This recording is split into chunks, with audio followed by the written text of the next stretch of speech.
Muy buenas tardes, queridos seguidores, oidores, miradores, bebedores, masticadores, rumiadores o regurgitadores de la comuna de la palabra.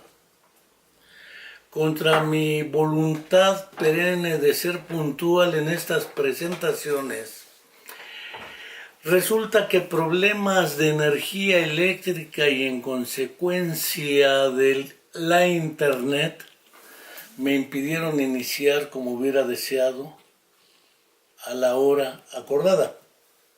No por ello dejo de agradecer su continuidad al seguirnos, no por ello dejo de saludar a quienes desde algunos lugares distintos a nuestro México, sea Bilbao, España, sea Chile, sea Perú, Huancayo, nos siguen.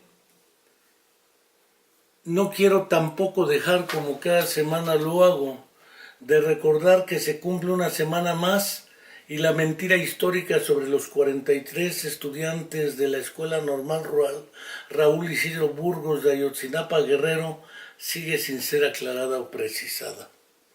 Tampoco quiero dejar de enviar el fraterno y sabido saludo a nuestra querida amiga Angélica para recordarle que seguimos esperando a Viridiana, estudiante de nuestra Facultad de Psicología de la UAM, desaparecida hace ya más de 5 años.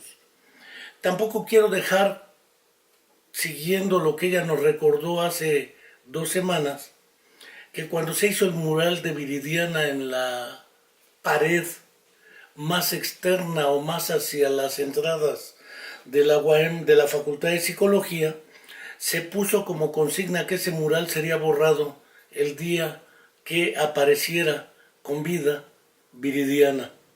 Naturalmente hasta ahora no ha aparecido ni con vida, ni se han encontrado sus restos bajo el supuesto de que hubiese sido asesinada. Por ello, con justa razón ella planteó que si el mural ya se está borrando sin acción alguna deliberada en dicha pared, sería muy sensato que en concordancia con el compromiso que asumió una institución, la UAM, cuando se diseñó tal mural, que sea retocado y se mantenga pintado hasta que Viridiana aparezca. Creo que es justa la petición de Angélica y con ella la hacemos. El día de hoy, como anuncié, quiero hablar en un monólogo que, como dice el doctor Iván Martínez Dunker, no me disgustan los monólogos. Por lo demás, puede ser una buena beta para reflexionar y compartir con ustedes algunas ideas, pensamientos, sentimientos, emociones a través de la palabra hablada. Esta portada que les muestro de un texto que se llama La otra historia clínica es un texto que por lo demás presenta de una manera inusual la práctica clínica en diferentes ámbitos de nuestra vida profesional para quienes trabajamos o trabajan en los ámbitos de la salud pública o privada. Ya desde el prólogo de este trabajo, quienes lo elaboran a través de Alberto Liftich, señala que la historia clínica convencional ciertamente explora tanto el contexto y los antecedentes de algo, pero siempre en función de la enfermedad, y con el propósito casi único de alcanzar un diagnóstico nosológico, subraya él. Se trata de ponerle nombre a una enfermedad, elegir el tratamiento, plantear un pronóstico, y naturalmente el diagnóstico generalmente implica identificar signos compartidos con otros enfermos, pacientes o seres humanos y soslayar los que no lo son. Continúa el propio Liftich, ¿sí?, que el diagnóstico generalmente deja de lado lo que no encaja en la imagen preformada del constructo nosológico y menosprecia todo lo adicional. El objetivo es el diagnóstico y a través de él el tratamiento, pero subraya de una manera explícita lo que le ocurre al paciente, lo que le ocurre a su familia, no es solo que les cayó encima una enfermedad preformada. Lo que le ocurre al paciente es que en un contexto sociohistórico y sociocultural determinado aparecen anomalías de la función que son percibidas de manera diferente por cada uno, que tienen significado diferente para cada quien, que se asocian con otras según el caso, que genera consecuencias distintas, que interfieren con funciones comunitarias diversas y que producen reacciones de defensa, estrategias de compensación que varían de persona a persona o de familia en familia.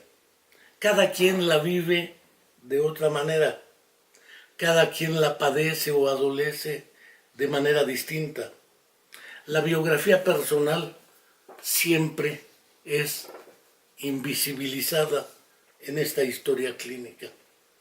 Naturalmente, la alternativa a la historia clínica tradicional es la nosobiografía, dijera Liftich, o dijeran algunos otros personajes, la historia de vida. En este sentido, voy a narrar a fragmentos un breve texto de una historia clínica que tiene que ver con el tema que refería en el anuncio: la discapacidad, la inclusión, la accesibilidad y todas las estrategias psicológicas, físicas de adaptación o de compensación o de resolución de problemas. La historia está escrita por Lorena Salmón de Monguín y se intitula Arresto domiciliario. Dice: el dolor, así como suena, el dolor me era familiar. Se instala en la parte baja de la espalda, por detrás de la cintura, y me hace desear ponerle cojines que me empujen el área hacia adelante. Suele ceder al rato de llegar a mi destino, caminando un poco o con cualquier analgésico. Eso que yo no llamaba yo dolor, la palabra era en realidad muy pobre. Nacía de arriba de mi nalga derecha y bajaba por toda mi pierna, convirtiéndola en un hilacho sin fuerza, e hizo que me desmayara y vomitara. El ortopedista me recetó lo indicado para dolor ciático y me citó en unos días. Con todo y droga, a medio camino hacia casa, hube de bajarme de un coche y el resto del viaje lo hice sentada de espaldas en el asiento trasero, con la misma rodilla apuntando hacia el techo. Que estuviera en reposo absoluto, me dijo el médico, que me recostara. No podía estar de pie, no podía estar acostada ni sentada, y aún no he aprendido a levitar. Era tal el miedo que me daba a acostarme que intenté dormir sentada, ahí con cojines, pero tampoco me lo permitió mi dolencia y volví a la cama. Las primeras 5 noches dormité 3 lapsos de por media hora cada uno, boca arriba, para que de pilón me acabara de doler la baja espalda y entre ellos me levantara llorando. Sentarme en el inodoro, en el baño, era una proeza para la cual diseñé un sistema. Inciso A: dejarme ir hacia atrás, apuntalándome con un brazo de la pared del excusado, mientras hace uno deslizar el tapetito hacia adelante con ambos pies, las piernas rectas. Esto hace que las nalgas desciendan hacia la taza, apoyarse del lado bueno, de canto, para aligerar la presión en el lado malo, orinar como se pueda. No intenté defecar, era imposible. Después, levantarse a punta de brazo, apoyándose en el portapapel y el lavabo, tratando de no decir muchas indecencias por si oyen los niños. Nota: a los 4 días el portapapel se había arrancado. Usé el hueco en la pared para lavarme los dientes. No logré dar con ningún truco. Naturalmente, como podemos imaginar, el problema para el ortopedista era el dolor ciatal de la señora. Sin embargo, para ella era el dolor, dormir, acostarse, sentarse, ponerse de pie, moverse, ir al baño, orinar, defecar, lavarse los dientes. Es decir, el problema iba, como dijera el buen Buzz Lightyear, al infinito y más allá, o como dijera el Rey León, más allá de lo evidente. Para la 6ª noche logré descansar 1 hora y media y vuelta a pararme y dar vueltas de sonámbulo, cojeando y descalza por la hinchazón de mis pies. Cambiaba ese dolor por mis 2 cesáreas, mi neuralgia del trigémino, 8 cólicos mensuales y 2 terceros molares, y saldría ganando. Pero más allá de mi fantasía, el dolor no cedía. Menos mal que desde un principio pude mal que bien ir al baño y ducharme sola, porque soy la única mujer en la casa. Que lo hiciera perfecto es otra cosa. Parada y tiesa dejaba correr el agua sobre mí. Me lavaba el pelo y enjabonaba mi cuerpo hasta donde buenamente llegaba. Me mortificaba no poderme lavar los pies, cuyas plantas estaban mugrosas por andar sin zapatos, y saliendo de la ducha los tallaba en el tapete de toalla como bailando una raspa, con la esperanza de quitarles un poco lo prietito. Me secaba las piernas dándoles toallazos desde arriba y dejándolas orear al calor de mayo. Para vestirme, muy al principio me sentaba en el excusado y mi esposo me ayudaba a meter mis pies en las aberturas de los calzones y de los pantalones que usaba, flojos, con resorte, como de pijama. Me dolía mucho el simple hecho de que la tela llegara a oponer algo de fuerza y me soportaba un poco usar jeans. Más adelante me ingenié un gancho de la ropa al cual le doblé hacia afuera un pedazo de alambre para pepenar la ropa desde el suelo y subírmela sola. Como vemos, pues, más allá del dolor, ir al baño, a un baño que no está adaptado para moverse de otra manera, destruir dicho baño porque el portapapeles se zafó, bañarse, vestirse, se habían convertido en un verdadero problema. Pero esto nunca lo preguntó el doctor. Decidimos, después de ir nuevamente a ver al médico y observar que mejoraba, seguir con el tratamiento conservador. Dijo que podía caminar, pero no largas distancias. ¿A qué le llamará el doctor largas distancias? Ordenaron entonces una resonancia magnética. El estudio no me daba miedo, pero quitarme la ropa sí. No llevaba mi supergancho jalador.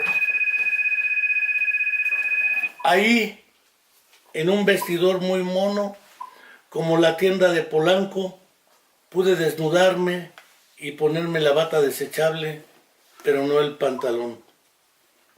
Al recoger los resultados, acudí a la ventanilla, tomografía computarizada, y le dije a mi esposo que yo la quería sin, pero salió con. Se corroboró el diagnóstico: disco, herniado con protuberancia, chipotes y bolas en L5 derecho, lumbar 5, y hallazgo de un quiste renal, de paso y por no dejar, como de propina. Ya había ido acondicionando mi cuarto para el largo arresto domiciliario, que aún me esperaba. Me trajeron la cafetera y una mesita más para poner mis cosas a un lado del sillón viejo que me ha salvado. Pero las noches seguían siendo lo peor, aunque ya lograba dormir hasta 4 horas de un jalón. También diseñé un gran sistema que me permitía, aunque con dolor, acostarme. Pedirle al marido que me quite una de las almohadas sobre las cuales estaba incorporada, porque mover la espalda hacia adelante era imposible. B. Hacerse como una oruga, arrastrándose hacia los pies de la cama hasta que la cabeza quede más o menos acomodada y la almohada inferior bajo las corvas. Duele, pero no se llega.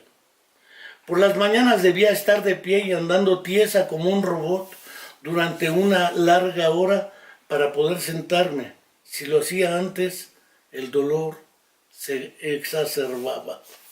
Acostarse, levantarse, vestirse, bañarse, ir al baño, asearse, comer, atenderse, se volvieron actividades para las cuales tenía que depender por lo menos del esposo.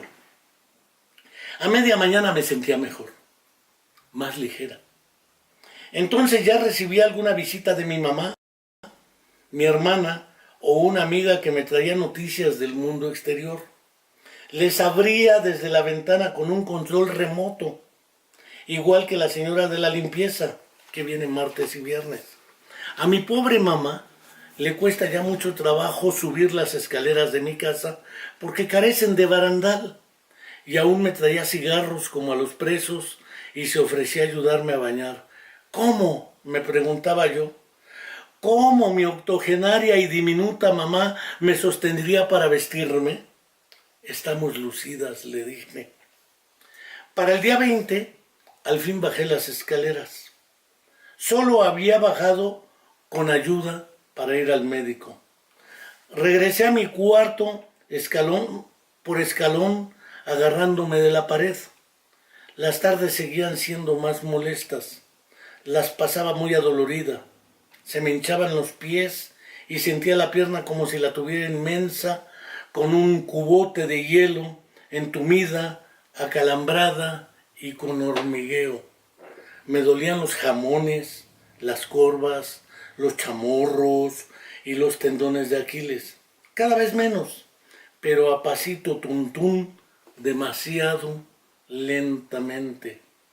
Me seguía subiendo a la cama con mucho padecer, con las piernas sobre una almohada para aliviar el edema, como hacía mi abuelita. Desde mi cabecera veía mis pies con miedo de que me crecieran las uñas. ¿Cómo me las iba a cortar? Ni modo de pedirle hasta eso a mi esposo o a mis hijos. Me deprimía mucho y me desesperaba, pero trataba que no se notara. Eso, como les recuerdo, nunca lo preguntaba el médico. El día 27 por fin logré dormir un rato sobre el lado no afectado, con una almohada entre las piernas, y solo me levanté una vez a medianoche. Y como todo un enfermo deja de ser novedad cuando ya lleva muchos días en mal estado, al principio me subían mi yogurt, mi comida, mi cena, refresco, café. Me acercaban lo que necesitara: chequera, encendedor, medicinas. Levantaban lo que se me caía, porque si no, ahí se quedaba en el suelo, ya fuera una pluma o mis calzones. Pasaba todo mi campamento de la cama al sillón, cenicero, libro, taza, teléfono, cable de la computadora y luego del sillón a la cama. Llegó el momento en que uno pensaba que el otro me había dejado desayuno y antes de que se fuera el último yo le gritaba: Manolo, no me dejes sin desayunar.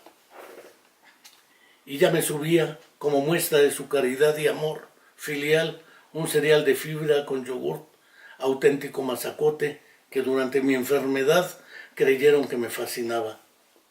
Ya me hartaba tener que pedir todo en plan limosnero y para hacer algunas pequeñas cosas me fui apañando. Pero naturalmente esto tampoco se investigó, cómo se modificaron todas las relaciones y circunstancias en la dinámica familiar. Pude al día 28 sacar una pijama limpia de mi cajonera. Ahí mismo, al ir al médico, maldije al arquitecto que diseñó la construcción. ¿No deberían tener agarraderas los baños en los hospitales? Levantarme de la taza fue un esfuerzazo. No podía saludar con un beso a las personas chaparras. La mayoría de las mujeres lo son comparadas conmigo. Y les decía, no me puedo agachar para besarlas en la mollera. Me sentía a veces incomprendida en mi dolor. Solo el que ha sufrido cierta enfermedad puede comprender al que la padece. Y le pregunté al médico a bocajarro, ¿a usted le ha dado un dolor como este? No, me respondió extrañado. Pues le voy a contar una cosa. A mí los pacientes me llamaban diciéndome que les dolía horriblemente una muela. Y yo les mandaba un analgésico, un antibiótico en caso de ser necesario, y les citaba al día siguiente, si es que era hábil. Hasta que un día me tocó a mí sufrir un dolor dental. Desde entonces comprendí a mis pacientes y les daba cita inmediatamente. Esta cuestión de la empatía también es fundamental en la práctica clínica. Por puritito morbo, a las 5 semanas de estar tomando pastillas, píldoras, comprimidos, tabletas, me pregunté, ¿cuántas llevaré? Y para responderme, que una es muy educada y no deja a nadie hablando solo, eché unas cuentas grosso modo. Veamos, 3 cajitas con 20 chochos que ya me tragué son 60.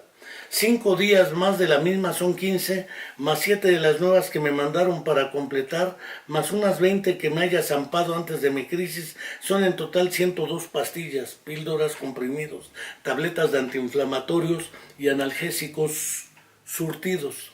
Sumemos 5 inyecciones más las drogas hospitalarias vía intravenosa y el resultado es que soy un vademecum ambulante. Es un decir lo de ambulante. Mi gástrica familia, que al primer naproxeno agoniza, se quedará visca al leer estas cifras y me preguntarán, ¿y tu estómago? Muy bien, gracias, les responderé. Habían pasado ya un mes con 25 días desde mi ataque cuando llegaron de España las primas de mi esposo.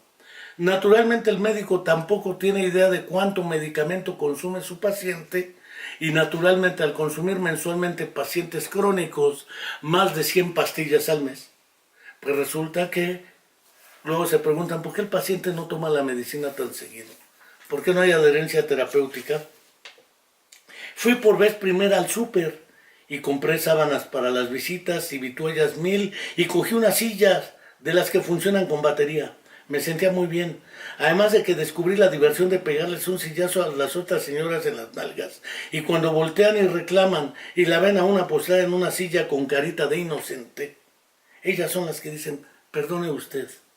Alquilé una silla de ruedas y con ella pude ir a comer. La empujaba mi marido Cherpa. Descubrimos lo horrible que es andar así en esta ciudad. Por donde quiera hay obstáculos y donde hay rampas están tan mal hechas que se puede decir que son simuladas. Cuando se fueron quedé muy contenta porque todo salió bien, pero estaba muy cansada y me dediqué a reposar más para recuperar el avance que ya tenía. Y ya estaba harta de no poder hacer mis cosas, harta de estar encerrada, de no poder salir cuando quisiera, de depender de todo el mundo, harta de tener que esperar a que pudieran hacerme casi todo, harta de no llevar una vida sexual activa, no podía ni acariciar a mi perrita Salchicha cuando se me acercaba, solo a la grande, y esto cuando se paraba en dos patas para saludarme. Trataba de sacudirme la depresión, como los perros se quitan el agua tras bañarse. Me mortificaba mi pobre esposo, al que aparte de cargarle la mano con chamba, se preocupaba mucho. Si me abrazaba, con cuidado, y besaba, me daban ganas de llorar. Por eso trataba de disimular, pero sospecho que no se la creía. Luego agarré la cruzada de mostrar a la opinión pública lo que es salir sin poder caminar por propio pie. Lo tomé personal y vinieron de un periódico a hacerme una entrevista que duró 1 hora, paseo incluido por el centro de Coyoacán. Los reporteros trataron de llevarme a algunas calles, de bajar a aceras altas, constataron lo que no es poder pasar porque hay un árbol tapizado de chicle mascado, el pobre, y tener que bajar el arroyo de las calles, de un adoquín sí y otro no. El día 74 fui a consulta. El galeno felicitóme y congratulóme por haberme cuidado tan bien, por mis avances, por haber sido tan buena niña y por tener el apoyo de mi familia. Otras no lo tienen. Me dejaron tomando un solo medicamento, me quitaron 3. Para entonces había ingerido 222 pastillas, píldoras, comprimidos, tabletas, y asombrosamente mi estómago y esófago nunca protestaron. Según el buen doctor, ya podía ir a comer. Por ejemplo, si me dejan en la puerta del restaurante y se van a estacionar, podría ir a paseos si espero a los demás en el café muy a gustito. Al volver, tenía que volver a la rehabilitación. Tras de haber recibido rayos láser, masaje y otra serie de técnicas, para los 3 meses ya recuperaba mis superpoderes poco a poco. Ya me bañaba y secaba bien, ya cocinaba e incluso sacaba las cosas para hacerlo. Cortaba mis flores, guardaba la ropa que se había lavado y planchado. Ya salía más si me llevaban o en taxi y planchando. No es que yo no tuviera dolor, pero me reincorporaba un poco a la normalidad y ya no me sentía tan inútil. A los 4 meses ya manejo y camino sola distancias no muy largas. Aún hay molestias, sobre todo si se me pasa la mano y hago el 5% de lo que antes hacía, pero no sé si compararla a la original. La considero mínima, manejable y en disminución constante. El miedo al dolor es un estímulo muy poderoso para seguir indicaciones médicas. Ya no vuelvo a pasar por ni de loca. Así que se acabaron algunas actividades para mí. Ya no le volveré a ganar a todos en el boliche. Ya no pintaré mis paredes trepada en la escalera. Espero encontrar a alguien que entienda mis colores. No cargaré nada que pese más de un vaso de vino. No orillaré el pasto a la tijera. Por lo pronto, si viajo será de manera muy relajada, pidiendo silla de ruedas en los museos y sin caminar kilómetros como suelo hacer. Bueno, debí decir solía. Pero es una palabra que me cuesta trabajo usar y que para no volver a sufrir tengo que añadir a mi vocabulario. Como podrán darse cuenta, queridos oidores, miradores, seguidores y demás de la Comuna de la Palabra, esta narración nos muestra de manera muy vívida, de manera muy sentida y de manera muy trascendida la reducción que usualmente en la práctica clínica se hace de la persona y se habla de ciertos modos que invisibilizan al ser humano. Recuerdo un colega ginecobstetra que una vez le pregunté, oye, ¿y cómo es tu trabajo? Y me respondió, es muy placentero. Le dije, ¿así por qué? Dice, hoy quité 5 placentas. Otro médico decía, hoy atendí un cálculo y 3 partos. Es decir, atienden placentas, cálculos y partos. No hay seres humanos que asistan a la consulta. A mí me han mandado a la clínica del dolor y me dicen, acuda a su clínica del dolor y va a ver cómo se le va a quitar el dolor. Bueno, en esto ya soy viejo lobo de mar, Dolores, y la condición la llevo toda la vida. Nunca preparan a los jóvenes profesionales para diseñar lugares accesibles, lugares cómodos y lugares flexibles y universales para que cualquier persona bajo cualquier condición pueda ingresar, permanecer y realizar sus actividades de la vida cotidiana en el hogar o en otros lugares como hospitales, escuelas, edificios públicos y naturalmente el ambiente urbano. En una ciudad como la nuestra, Cuernavaca, Morelos, o como otras, Jojutla, Yautepec, etcétera, y puedo señalar otras entidades federativas y otros países, los problemas que enfrentamos quienes confrontamos la ciudad y el transporte público con una deficiencia física o motriz o neuromotriz, en sillas de ruedas, muletas o andaderas, nos encontramos con que los obstáculos arquitectónicos y de desarrollo urbano, así como de transporte y de movilidad, son los que violentan sistemáticamente los derechos fundamentales de las personas con discapacidad física, ya no porque no puedan ir a la escuela por obstáculos de tipo administrativo, normativo y actitudinal que ponen barreras para que los alumnos, independientemente del tipo de deficiencia que enfrenten, puedan acceder con harta legitimidad al ejercicio pleno de su derecho a la educación, la salud, la recreación, el deporte y su sexualidad. ¿Sí? Pensar la organización de este espacio urbano, ahora que el gobierno de Morelos ha decidido reemplacar transporte público y privado, debiera exigir como condición que todas las empresas de transporte público debieran tener por lo menos por ruta de 5 a 10 unidades adaptadas para personas con discapacidad de la tercera edad o personas embarazadas. Porque es indudable que los obstáculos para el acceso y la movilidad o transporte están violentando los derechos fundamentales de las personas con discapacidad física o motriz a la accesibilidad al transporte, a la recreación, deporte, etcétera, etcétera. Pero no solo ello, parece ser que ahora basta con dar una beca para no triangular de la cantidad de dinero que sea, que no resuelve ni los problemas de accesibilidad, ni de transporte, ni de permanencia, ni de diseño, ni de ejercicio pleno de los derechos fundamentales de las personas con discapacidad. Y se empieza a creer que haciendo censos para repartir becas se resuelve el problema. No cabe duda que la posibilidad de recibir becas ayuda al ejercicio de ciertas tareas, pero no es suficiente. El Estado, a través de los diferentes gobiernos en sus niveles federal, estatal y municipal, deben instrumentar acciones de política pública que eliminen las barreras de acceso al ejercicio pleno de los derechos fundamentales de los seres humanos, que con o sin discapacidad deben ser asegurados y deben ser permitidos. Por otro lado, cuando hablamos de la discapacidad, no solamente hablamos de la deficiencia física. En este caso hablábamos del dolor crónico ciatal y de un dolor transitorio de medio año. Hay personas que, como en mi caso, prácticamente desde el nacimiento llevamos esta condición, ya más de 60 años en mi caso. Pero otras personas nacen y enfrentan toda su vida en circunstancias muy adversas. Otras nacen bien y por una serie de circunstancias traumáticas, postraumáticas, accidentes o enfermedades, enfrentan de manera adquirida la discapacidad.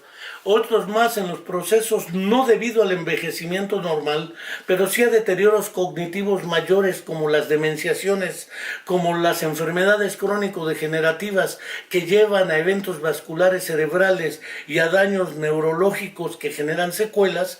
Hemos olvidado que también los adultos mayores enfrentan mayores riesgos para enfrentar deficiencias que los confrontan ante situaciones discapacitantes debidas a la falta de la accesibilidad, a la falta de la estructuración de políticas públicas que permitan, favorezcan y propicien el ejercicio pleno de los derechos fundamentales del ser humano. Y en este sentido, por eso es que quisiera, siguiendo con este monólogo, porque ahora sí no invité a personaje alguno para hablar de esto, ya lo haremos, pero no quería dejar de aprovechar la oportunidad que me da ser el editor de la Comuna de la Palabra, ser el director de la Comuna de la Palabra, ser el charlista de la Comuna de la Palabra, compartir con ustedes a través de una narración de un libro que recomiendo ampliamente, La otra historia clínica, de Erlinda Davá y Alberto Lifshitz, una edición que se consigue bien fácilmente en las librerías de nuestro país, con una serie de historias clínicas donde, por ejemplo, se puede encontrar la relación entre la hermana siamesa, insuficiencia renal, hemodiálisis y espera perpetua, si la hay, de un donador de riñón para resolver ese problema.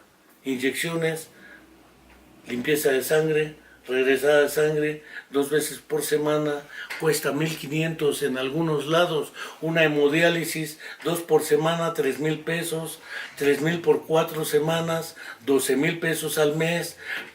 Y si al mes son becas de 2,800, pues hay de aquel que necesita hemodiálisis.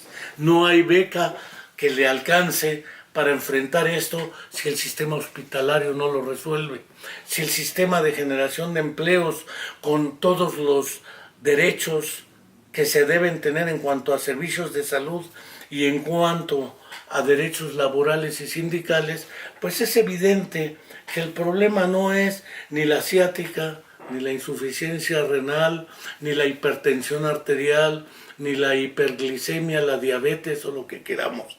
El problema está en que por razones para algunos metodológicas fundadas en posturas positivistas y no humanistas, la opción ha sido invisibilizar al ser humano, objetivar la enfermedad, cuantificarla y mandarla a análisis epidemiológicos y estadísticos. Pero el ser humano sigue existiendo. Y mientras sigamos existiendo seres humanos, seguiremos resistiendo esta estructura política, ideológica, clínica, positivista que cosifica, que vuelve un dato estadístico al ser humano y que lo invisibiliza. Porque mientras existamos seres humanos con estas condiciones, resistiremos y mantendremos la postura de no a la invisibilización, no a la supresión de los derechos fundamentales del ser humano para las personas con discapacidad, pero no solo para ellas, ¿sí? Y no basta con instrumentar políticas de becas o estímulos económicos. No quiero cerrar esta perorata, este monólogo, sin expresar 2 últimas reflexiones.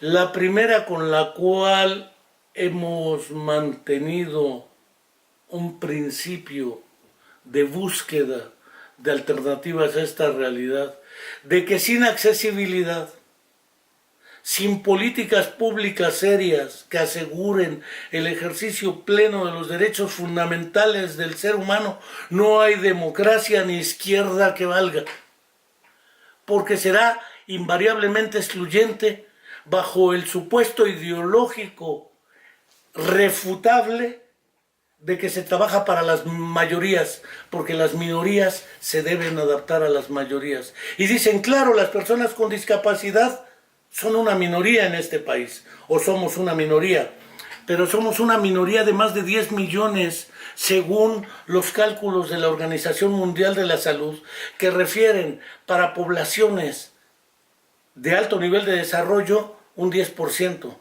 para poblaciones de un nivel de desarrollo como México 15%, y para poblaciones de niveles de desarrollo como Haití hasta 18%. Si hablamos del 15% en este país, naturalmente somos más de los 7 millones que pregona el último Censo General de Población y Vivienda que realizó el INEGI hace ya prácticamente una década. Y si somos entre 15 y 17 millones de personas con discapacidad y cada persona con discapacidad tiene 2 o más miembros como familia, resulta que casi 50 millones, una minoría en este país, se encuentra oculta y se encuentra más allá del ejercicio pleno de sus derechos fundamentales. Por ello también quiero cerrar esta charla, este monólogo, este discurso, esta perorata, con la consigna con la cual cerró la Convención de los Derechos de las Personas con Discapacidad acordada por la Organización de Naciones Unidas. Nada de nosotros sin nosotros. Hasta la próxima.